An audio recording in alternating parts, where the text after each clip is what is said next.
اردو زبان و ادب کی دنیا کے دوستوں، میں ڈاکٹر سعید عاصم آپ سے مخاطب ہوں۔ اس وقت میں اپنے گاؤں میں موجود ہوں اور ہر طرف سرسبز کھیتوں کے خوبصورت مناظر سے لطف اندوز ہو رہا ہوں۔ یہ عصر کا وقت ہے،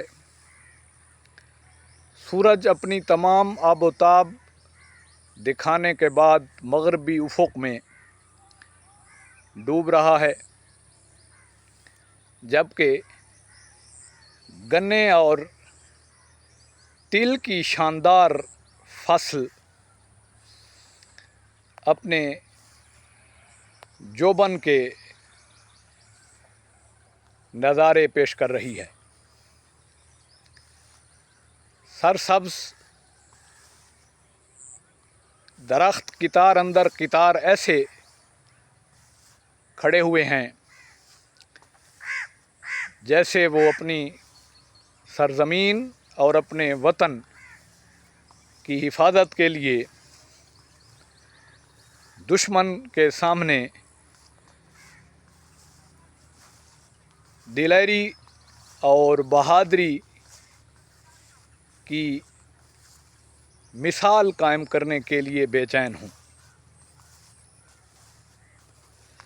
ہر نظارہ فطری حسن سے آراستہ ہے،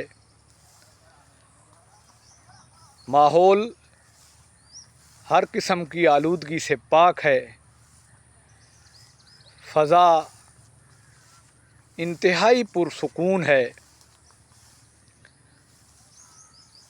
اور